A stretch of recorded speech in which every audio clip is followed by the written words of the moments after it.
Hello friends, एक बार फिर से स्वागत है आप सब लोगों का मेरे यूट्यूब चैनल में। आज हम लोग पढ़ने वाले हैं एक बहुत ही important topic, active and passive voice. इसके 10 एमसीक्यू क्वेश्चंस करने वाले हैं।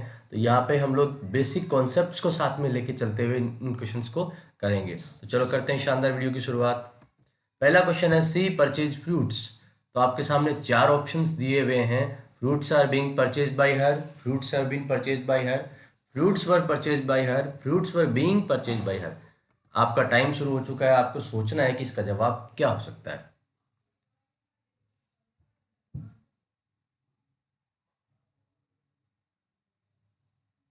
दोस्तों, इसका जवाब हो गया सी। मैं आपको बताना चाहूंगा कि इसका जवाब सी क्यों हुआ है।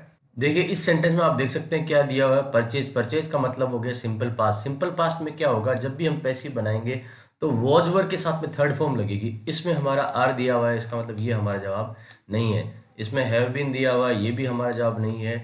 यहाँ वर है, इसका मतलब ये जवाब हो सकता है। यहाँ वर है, यहाँ भी जवाब हो सकता है। देखिए, लेकिन दोस्तों ऑप्शन डी में क्या दिया हुआ, बीइंग। बीइंग का प्रयोग हम तब करते हैं जब हमारे क्वेश्चन के अंदर आईएनजी होता है। यहाँ क्वेश्चन के अंदर आईएनजी नहीं है, तो ये भी हमारा जो जवाब है ये गलत हो गया। तो ये बचा है तीसरा, ये हमारा सही जवाब होगा। अगला सेंटेंस है, I know your father. Option है, your father is known by me, I am known by your father is known to me, your father is known at me. आपका समय शुरू हो चुका है।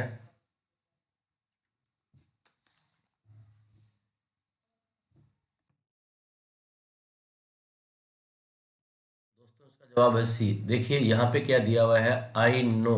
नो का मतलब ये है प्रेजेंट सिंपल है, तो प्रेजेंट सिंपल का मतलब क्या हो जाएगा, इज एम आर के साथ में थर्ड फॉर्म आएगी। इज यहाँ पे दिया हुआ, ये जवाब हो सकता है। यहाँ पे एम, ये भी हो सकता है। इज, ये भी हो सकता है। इज, ये भी हो सकता है। ठीक है, लेकिन आपको यहाँ पे एक विशेष बात ध्यान रखनी है कि जब भी नो आएगा तो नो के साथ में पैसिव हम लोग जब बनाएंगे तो यहाँ पे बाई नहीं आएगा। नो के साथ में दूसरा वर्ड लगेगा, और दूसरा वर्ड क्या लगेगा, नॉन टू। ये आपको ध्यान रखना है। कुछ ऐसे वर्ड्स हैं जिनके साथ में बाय नहीं आता है, उनके स्थान पे कुछ अन्य वर्ड्स आते हैं, जैसा उनमें से एक है नो। तो यहाँ पे ये हमारा जवाब हो जाएगा, your father is known to me. ये हमारा जवाब होगा। ये बाई वाला ये गलत है, ये बाई वाला गलत है। नॉन एट का कोई मतलब नहीं है, तो हमारा जवाब हो गया ये सी। अगला sentence, our neighbours despises the poor. The poor are being despised by our neighbor. The poor are despised by our neighbor. The poor were despised by our neighbor. The poor have been despised by our neighbor.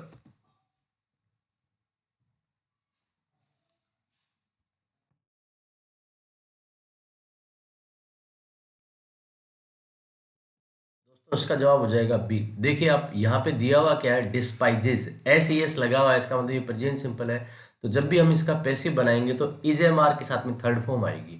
यहाँ पे are है, ये हो सकता है। यहाँ पे are है, ये हो सकता है। यहाँ वर है, ये बिल्कुल नहीं होगा। यहाँ क्या है, हैव बीन है, तो ये भी नहीं होगा। इसका मतलब ए या बी में से हमारे कोई न कोई आंसर होगा। The poor are being. देखिए, बीइंग कब आता है, जब हमारे एक्टिव वॉइस में आईएनजी होता है। यहाँ पे आईएनजी नहीं है, तो यहाँ पे ये भी हमारा गलत होगा। तो हमारा सही ऑप्शन कौन सा है, B. The poor are despised by our neighbour. Ravina has recalled the past memories. The past memories were recalled by Ravina. The past memories have been recalled by Ravina. The past memories has been recalled by Ravina. The past memories are recalled by Ravina.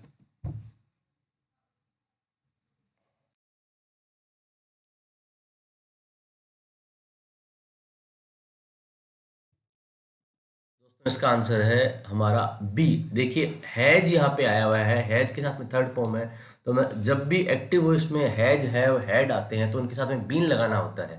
यहाँ पे वर दिया हुआ है, ये हमारा गलत जवाब है। यहाँ पे हैज बीन, ये हो सकता है। यहाँ पे आर दिया हुआ है, ये भी हमारा गलत जवाब है। इसका मतलब हमारे पास ऑप्शन कितने बचे हैं, बी और सी हमारा ऑप्शन बचे हैं। अब देखिए, पास्ट मेमोरीज, ये प्लूरल है तो प्लूरल के साथ में हैव लगेगा, और यहाँ पे इन्होंने लगाया है हैज, तो यहाँ पे ये गलत हो जाएगा। तो हमारा जवाब हो गया यहाँ पे बी।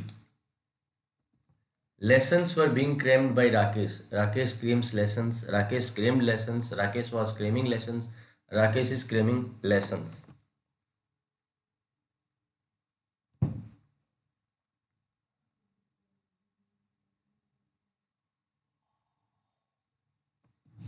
इसका जवाब होगा सी। दोस्तों, यहाँ पे were being plus third form है। इसका मतलब ये एक्टिव वॉइस नहीं है, ये पैसिव वॉइस है। ठीक है, यहाँ पे आईएनजी आएगा तभी तो यहाँ पे बीइंग लगा हुआ है, इसका मतलब हमारे क्वेश्चन में आईएनजी आना चाहिए। यहाँ पे आईएनजी नहीं है, यहाँ पे भी आईएनजी नहीं है, यहाँ आईएनजी है, यहाँ आईएनजी, इसका मतलब ये दोनों हमारे आंसर्स हो सकते हैं। अब देखिए ये वर है, वर का मतलब ये हमारा सेंटेंस जो है वो पास्ट का है, और यहाँ पे क्या आ रहा है, इज आ रहा है, इसका मतलब ये भी गलत हो जाएगा। तो ये हमारा ऑप्शन है। ये फिर मैं बता रहा हूँ आपको, ये हमारा सेंटेंस है, ये पैसिव में है, क्योंकि वाज वर्ग के साथ में बीइंग और थर्ड फॉर्म आई है, तो ये पैसिव है। तो इसका एक्टिव क्या बनेगा, एक्टिव ये बनेगा इसमें वाज वर्ग के साथ में आईएनजी, जो कि यहाँ पे दिया हुआ है। अगला सेंटेंस है he remembers everything, everything is remembered by him, everything is remembered to him, everything is being remembered by him, everything is being remembered at him.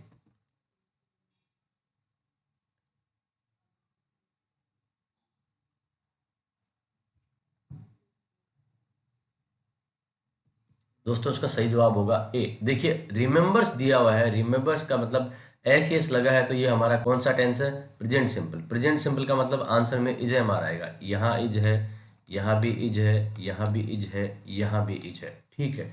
लेकिन यहाँ पे देखिए आप बीइंग दिया हुआ है, जो कि आता है सेंटेंस में आईएनजी होने पर, तो मतलब ये दोनों जो हमारे ऑप्शन है ये बिल्कुल पूरी तरह से गलत है। अब देखिए everything is remembered to, to का कोई यहाँ पे रोल नहीं है, तो यहाँ पे आंसर आ जाएगा, यहाँ पे everything is remembered by him. Lovi gave me a pencil, pencil was given to Lovi by me, I am given a pencil to Lovi, a pencil was given to me by Lovi, a pencil is given to me by Lavi.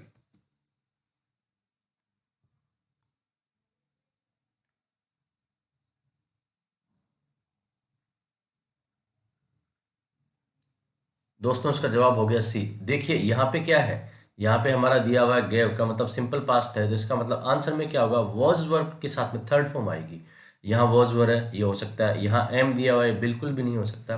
Last वाला जो उसमें क्या है, इस दिया हुआ है, ये भी नहीं हो सकता। यहाँ वॉज दिया ही हो सकता है। तो हमारे पास ऑप्शन बचे हैं ए और सी। अब देखते हैं, a pencil was given to Lovi by me, इसने सेंटेंस को ही उल्टा कर दिया, तो ये नहीं होगा। हमारा जवाब होगा pencil was given to me by Lovi, ये हमारा जवाब हो गया। You can leave this lesson can leave by you, this lesson can be left by you, this lesson can be left, this lesson can left.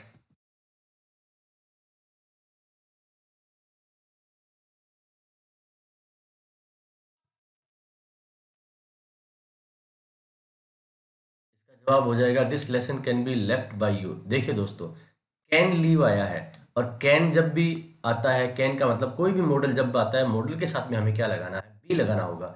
यहाँ B नहीं लगा हुआ है, यहाँ बी लगा हुआ है, यहाँ कैन बी लेफ्ट, ये भी ठीक हो सकता है, यहाँ कैन लेफ्ट, ये गलत है। इसका मतलब हमारा ऑप्शन है बी या सी में से एक। अब देखिए you can leave this lesson, तो दिस लेसन से स्टार्टिंग होगी, दिस लेसन दोनों में ठीक है। कैन बी भी ठीक है। आगे लेफ्ट, लेफ्ट भी ठीक है। लेकिन ये वाला जो पार्ट है इसने छोड़ दिया है, यहाँ पे बचा हुआ पार्ट बाई यू पूरा दिया हुआ है, तो ये हमारा सही जवाब हो जाएगा बाई यू, बी वाला। This lesson can be left by you. He goes to school, school is gone by him, school was gone by him, school was being gone by him, none of these. बहुत ही शानदार question है, आप लोगों को बताना है कि इसका ऑप्शन क्या होगा, ए बी सी या डी।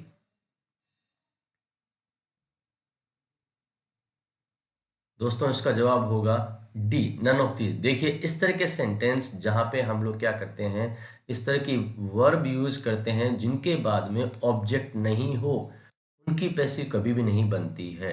दोस्तों हमारा जब एक्टिव पैसिव हम लोग पढ़ते हैं तो उसमें देखते हैं कि सब्जेक्ट को ऑब्जेक्ट में और ऑब्जेक्ट को सब्जेक्ट में लेते हैं, लेकिन ये हमारा जो टू स्कूल वाला पार्ट है ये तो हमारा ऑब्जेक्ट है ही नहीं, ये तो कॉम्प्लीमेंट है। तो यहाँ पे क्या होगा, इसकी पैसिव नहीं बनेगी, तो हमारा ऑप्शन होगा नन ऑफ दीज। इस सेंटेंस को याद रखिए, बहुत इंपॉर्टेंट है। अगला सेंटेंस है I am vexed by your behaviour, your behaviour vexed by me, your behaviour vexes me, your behaviour has vexed by me, none of these.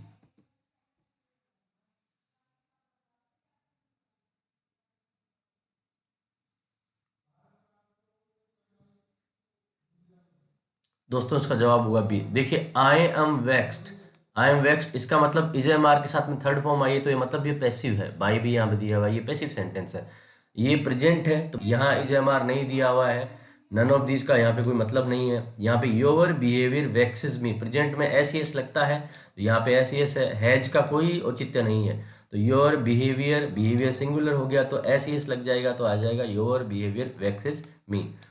दोस्तों मैं उम्मीद करता हूँ ये वीडियो आपको पसंद आया होगा। इसी प्रकार के ग्रामर के अन्य टॉपिक को समझने के लिए या MCQs क्वेश्चंस को देखने के लिए प्लीज़ हमारे चैनल को सब्सक्राइब करें। Thank you so much.